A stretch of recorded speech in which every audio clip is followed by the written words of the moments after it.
Welcome to the Witches Healing Podcast. This is a show that helps you get back to the basics of your spiritual journey. I am your host, Moonstone Energy, spiritual wellness coach, and entrepreneur. I am here to show you that the way out is within. Now let's get into this episode. Hello, everyone. Welcome back to another episode. If this is your first time here, welcome. Make sure that you join the tribe on Instagram, YouTube, and TikTok at moonstone_energy. All links and resources pertaining to this episode will be in the listen notes of the show. Now, this particular episode, we're going to talk about getting back to the basics because it's been a while. So, for this particular episode, we're going to talk about altar work. So, when you first start your journey, I know for me personally, I started out reading books, reading about crystals, getting sage, getting incense. And then I slowly transitioned to using tarot cards and oracle decks once I decolonized my mind. I was able to understand more about spirituality once I did that. So, when I got more comfortable within myself and within spirituality, within my spirituality, I ended up creating a altar space for myself, like a working altar, as well as a space for my ancestors. So, when it comes to altar work, the first thing that you want to do is bless your altar and cleanse it. Now, when you are cleansing, because the first thing you want to do is cleanse your altar and then you want to bless it. So you cleanse your altar space physically. Of course, if you have, what is that, some lemon pledge or something, cleanse it down. You don't want no dusty altar. And mind you, everyone's altar can look different. I think a lot of people don't understand that some people may use different objects as an altar. For example, some people are closet witches, and I feel you. Okay, the struggle can be real. So your altar may look like a darn shoebox. It may look like a little wooden box that has a key and a lock to it. It may be one of those little tin can joints, whatever it is. Just make sure you cleanse it out. That's just bottom line. Cleanse it out. Altars aren't always tables. Some people use bookcases, you know, depending on the type of space that you have. I know that it's a lot of confusion going around as to um, what your altar is supposed to look like, along with where your altar is supposed to be. Don't listen to that. Once again, like I mentioned before a couple episodes back, your spirituality is yours. And the only spirits that you need to be appeasing is the ones that walk with you. They will tell you where to put it. They will tell you how everything should go. Anyone can give you a blueprint of what they did, and that's fine. It's perfectly fine. But at the end of the day, you're supposed to go within yourself and work with your spirits to figure this type of stuff out. I would not sit here and try to tell you where to put your altar. Now, if it pertains to a certain practice, you are supposed to put them in certain spaces because of the certain spirit that you're working with. So that's a completely different topic. But as far as a regular working altar or a regular ancestral altar, you put that sucker where it belongs and where it fits in your house. Next topic. Okay.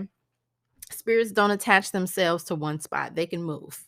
That's the most common misconception, is that, oh my God, my ancestors' altar is in my bedroom. So every time I'm hunching on somebody, they're gonna see me. No, they're not.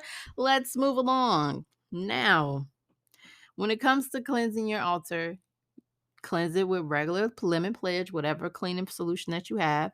And then you go in and do a spiritual cleansing with Florida water. that's already been blessed. Psalms 91 over the Florida water. Psalms 91 has been prayed over the Florida water. Let me be more specific. And you smoke cleanse it. So whatever smoke cleansing agent that you have, sage, incense, whatever you use, you cleanse that space with it. And then as far as blessing your altar, it depends on what you practice, but I know some people take to utilizing oils like depending on what, whatever you call it, so whatever intention oil you want to use it basically is what I'm trying to say. So if you feel like you need to use Van oil, abundance oil, ancestors or spirit oil, whatever oil you feel is necessary for you to bless your altar, you bless it. Okay. Next, you want to call in your spirits. So when I say calling in your spirits, you want to invite them in. So you want to have something that's going to lead the way, right? So you want to have your candle. You want to have some form of an incense like frankincense and myrrh. That's more of a spiritual incense that you would have to call in spirits, or sweetgrass. That's another one too. It calls in good spirits. Sweetgrass incense or actual sweetgrass will be just fine. And you want to have offerings. So that could be like food, like actual food, a plate of food that you will leave out for probably 24 hours and get rid of it afterwards. Fruit, whatever you have, water, tea, coffee, liquor, wine. It just depends on what spirits you're trying to call forth. Now, you have you have to be mindful. Like if you're calling in your ancestors, I would be cautious as to what type of offerings you would give. So say for example, you're trying to call in your great uncle or something, and you knew that your great uncle passed away due to lung cancer. I wouldn't offer him cigarettes, if you get what I mean. Like offer something that is not linked to their demise. So you definitely want to be mindful of that when you are making your altar and calling in your spirits and offering them something. Okay.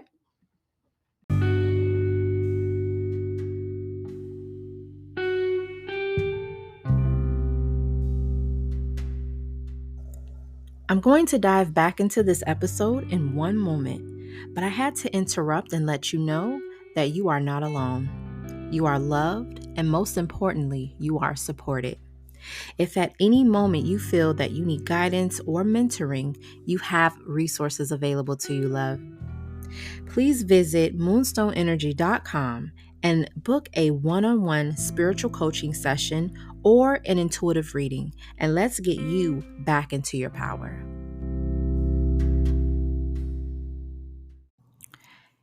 And one thing that I feel that we all need to, or me personally, um sometimes I feel like one thing that can be overlooked as far as altar work is simply just sitting at your altar and spending time with your ancestors. That could be you sitting down.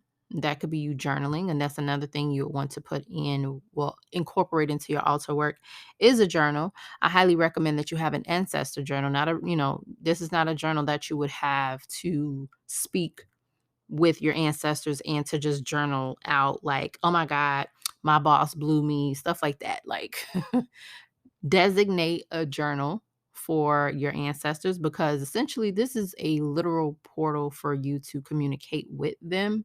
And you also want to be very respectful of that. You want to take care of it. You don't want to just toss it around. You will have it, and you basically treat it like you would your tarot deck or your oracle deck. You would use it and then put it away safely. That's basically what you would do, and that's how you would treat that journal. And while you're there, like when you're doing altar work, you want to sit down, you want to communicate them, but you also want to meditate with them.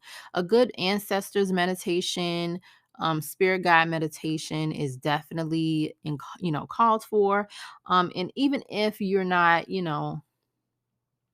like sitting down and communing with them, you want to actually, because your altar is your sacred space, you want to take a moment to sit in that space and just decompress.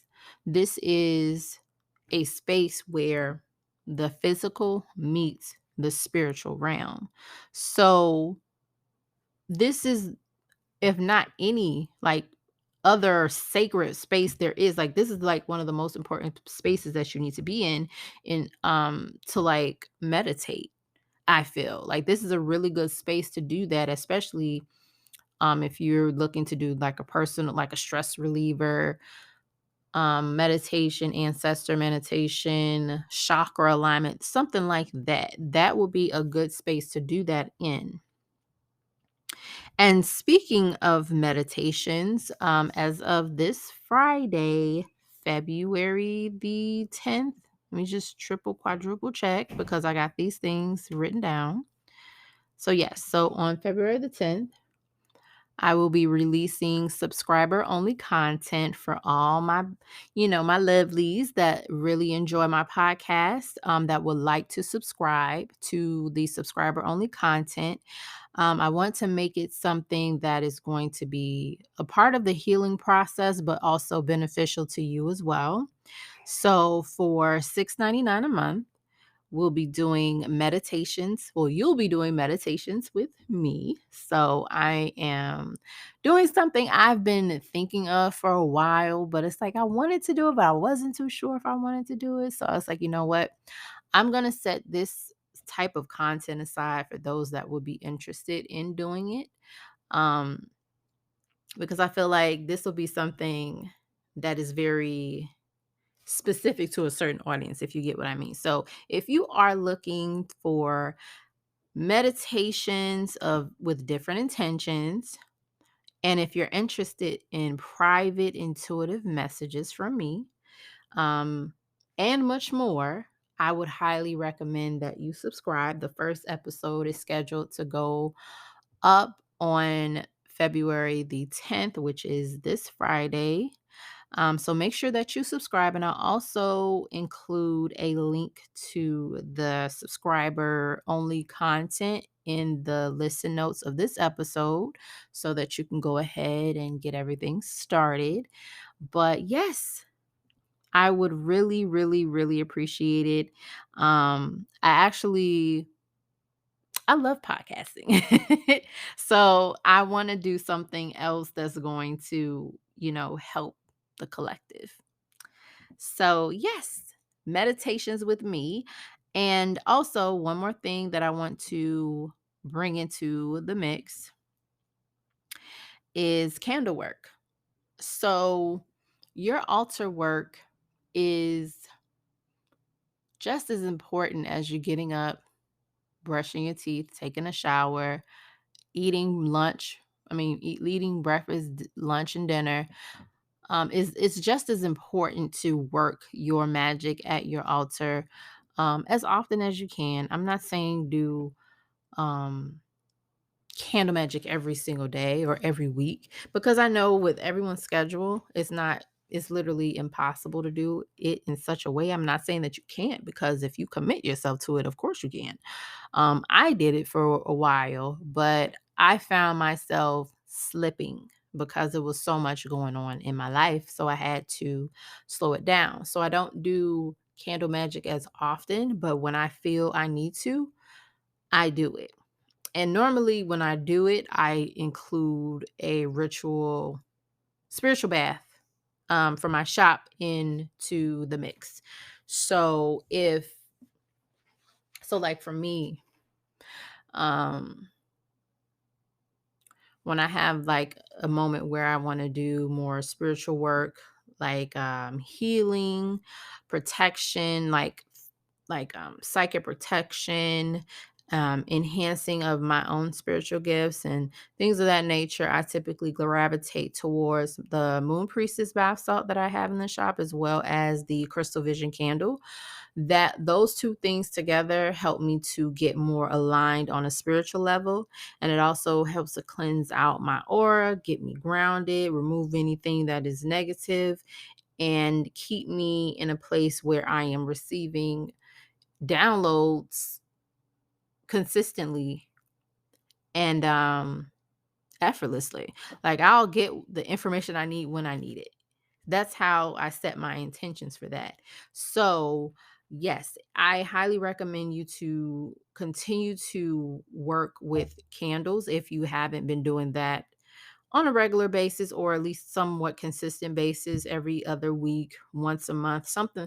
You want to get to a point where you're doing it depending on the field that you're in. So, say for example, if you have a highly demanding career or job, I would definitely recommend, of course, meditations, but I also recommend doing something bath or type of candle work that is consistent with removing negativity, evil eye protection, stuff like that on a either weekly basis or bi-weekly basis. So twice a month, if that, if not more. Because everything that's going on right now, and just like the last episode from last week, the world is crazy. It's literally losing its mind and it's eating itself alive. So you want to make sure that you are taking care of your spirit. And and the way that you would take care of your spirit is by doing the work, which is shadow work, candle magic, ritual spiritual baths, meditations, prayer, affirmations.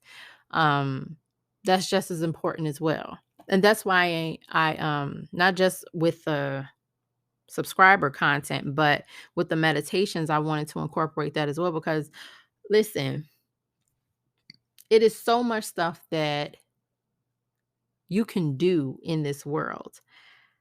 But a lot of the times I found that we keep ourselves from doing the things that we want to do most, and even the things that we could potentially excel in, by talking to ourselves in a negative way and telling ourselves that we can't do it, or using words like I can't and the B word, which is I'm broke. Like, I am not broke, boo.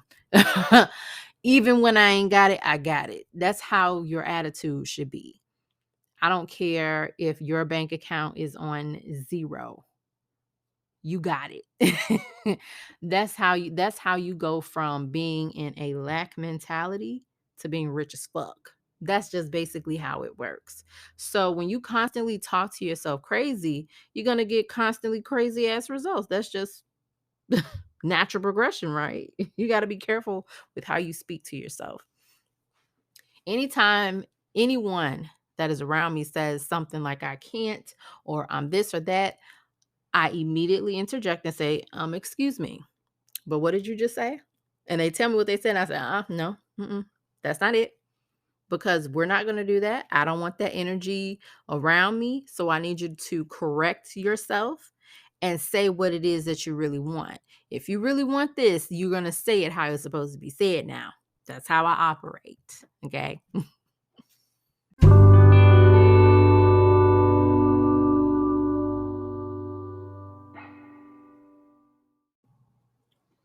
So, yes, all in all, just make sure that you are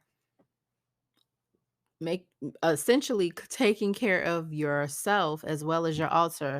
The first of the month, you need to be cleaning your house. If I mean, of course, you want to clean your house when needed. I'm not going to tell you what schedule to be on when you clean your house, but you want to make sure, if not on the first, you want to make sure that it's cleaned by the first, so that way you're basically bringing in blessings into your home.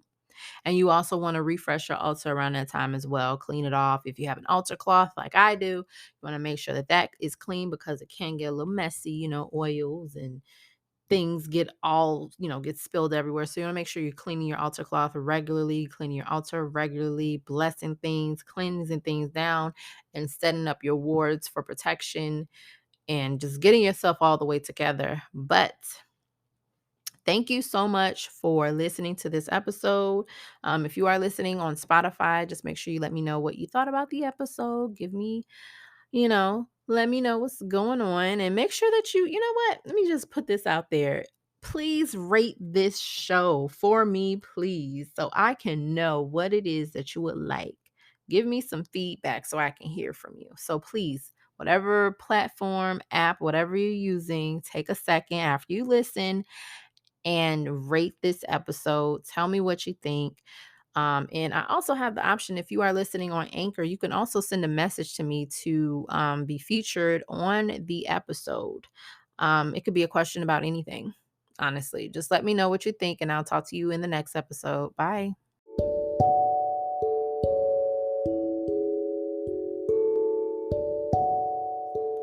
The next time you hear from me, let's say the next episode, you'll be one step closer to your highest self, one step closer to stepping into your divine energy and in complete flow.